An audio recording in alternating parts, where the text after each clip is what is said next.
মাত্র 20 টাকায় এক প্লেট জালমুড়ি। বাইরে ভাই কি বলবো, এতগুলা জালমুড়ি 20 টাকায় পাওয়া যায়, এর আগে আমি আর কখনো দেখিনি। আসসালামু আলাইকুম বন্ধুরা, সকলে কেমন আছেন? আশা করি ভালো আছেন। আল্লাহর রহমতে আমিও ভালো আছি।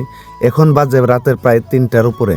তো গর্দার একটা প্রোগ্রামে গিয়েছিলাম, ওই প্রোগ্রামে বসে থাকতে থাকতে বোরিং হয়ে গেছিলাম, তো ভাবলাম একটু হাঁটাহাঁটি করি। হাঁটাহাঁটি করতে এসে দেখি মামা এখানে জালমুড়ি বেচতেছে, খুব সুন্দর জালমুড়ি। জালমুড়িগুলো দেখতে খুব লোভনীয় ছিল, তাই আর দেরি না করে আমি অর্ডার দিয়ে দিলাম 20 টাকার জালমুড়ি দেন আমাকে। তাই 20 টাকার জালমুড়ি উনি প্রসেসিং করতেছে।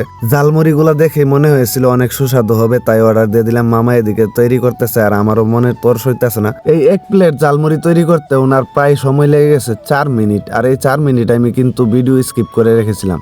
তো আমি আজকে গড়দারে দেখতেছেন মামা এখানে জালমুড়ি বানাইতেছে, জালমুড়িগুলা সেই। তো ফাইনালি আমার জালমুড়ি তৈরি হয়ে গেছে, প্লেটের মধ্যে ডেকোরেশন চলতেছে। দেখতেছেন আপনারা, প্লেটের মধ্যে ডেকোরেশন করার পরে একটা চামিচ দিয়ে দিল আমাকে, চামিচ দিয়ে খাইতে হবে। তো আমি হাতে নিতেছি। তো আসলে জালমুড়িটা কেমন খায়া দেখি, তারপরে বুঝতে হবে যে জালমুড়িটা কেমন। আসলে জালমুড়িটা দেখতে খুব সুন্দর লাগতেছে, তাই আমার মনে হইতেছে এটা আসলে সুস্বাদু হবে।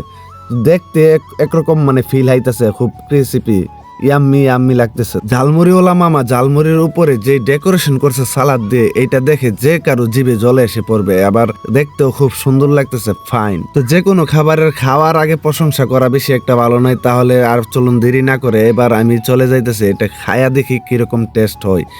যেরকম দেখতে সেরকম, যদি আসলে ভালো জিনিস কিন্তু দেখতে সুন্দর, সেটা খাইতেও সুন্দর।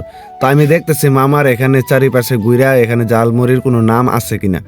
আসলে মামার গাড়িতে কোনো লাইটিং ফাইটিং ফিট করা আছে ঠিকই, কিন্তু মামার গাড়িতে কোনো সানা মানে যে জালমুড়ি বিক্রি করে ওইটা কোনো লোগো বা ইয়া নাই। তা আমার মনে হইতেছে মামা আজকে যে জালমুড়িটা নিয়ে আসছে, এই জালমুড়িটা খেয়ে অনেকের কাছে ভালো লাগছে, তাই এগুলা চলছে বেশি। আর মামারও আজকে ব্যবসা খুব উড়াধুরা হয়েছে।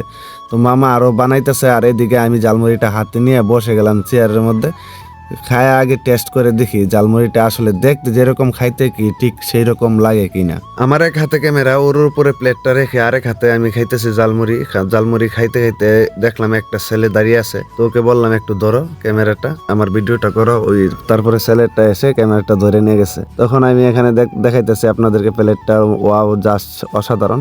তো আমি খাইতেছি, খাওয়ার পরে আমি বুঝতেছি জাল, তারপরে মশলাপাতি যেগুলা ছিল সব অসাধারণ, একদম পারফেক্ট। তো আসলে জালমুড়িটা ভালো লাগছে। আর ভালো জিনিসের গুণাগুণ কিন্তু করতে হয়। মামাকে আমি জিজ্ঞেস করছিলাম আপনি কই থাকেন, বলে আমি আর বাড়ি বানিয়াচং ওইখানে থাকি। আমি বললাম ও দাঁড়ের কাছে থাকলে তো আবার আসতে পারতাম, আবার খাইতে পারতাম।